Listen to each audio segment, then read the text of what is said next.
धूर्त तांत्रिक ने जब बंदरियां के ऊपर जल के कुछ छींटे डाले तो वो एक सुंदर कन्या बन जाती हैं।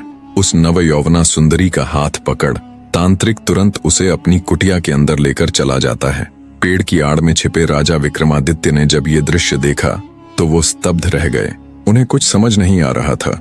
सोचा कुटिया के अंदर जाकर देखा जाए कि आखिर माजरा क्या है, पर फिर कुछ सोचकर वहीं रुक जाते हैं। सुबह हुई तो तांत्रिक फिर से उस अप्सरा सी कन्या को बंदरियां बना रोजमर्रा की तरह नगर की तरफ चला जाता है।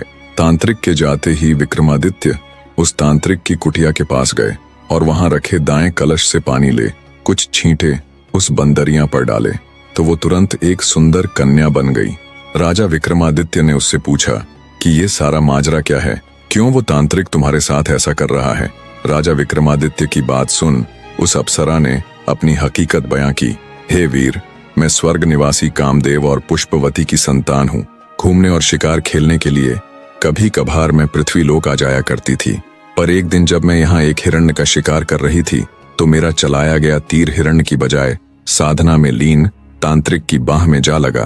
तब गुस्साए तांत्रिक ने मुझे श्राप दिया कि तुम आजीवन मेरी सेवा करोगी, यही तुम्हारी सजा है। बस महाराज, तभी से ये सब चला आ रहा है। दिन में मुझे वो बंदरियां बना देता है और रात में मुझे मेरे वास्तविक रूप में बदल देता है और मेरे साथ अपनी मनमानी करता है। महाराज, उस तांत्रिक ने मुझे केवल अपने भोग की वस्तु बनाकर रख दिया। सुंदरी की पूरी व्यथा सुन राजा विक्रमादित्य को बड़ा दुख हुआ। वे सुंदरी से बोले, हे सुंदरी, तुम बिल्कुल भी घबराओ मत। आज मैं तुम्हें उस धूर्त तांत्रिक के चंगुल से हमेशा के लिए मुक्त कर दूंगा। राजा विक्रमादित्य की बात सुन सुंदरी के चेहरे पर उम्मीद और खुशी के भाव आ जाते हैं। विक्रमादित्य फिर से उस सुंदरी को बंदरियां बना खुद एक पेड़ की आड़ में छिप जाते हैं। जैसे ही शाम हुई तो वो तांत्रिक आया। तांत्रिक ने बंदरियां को अपने पास बुला।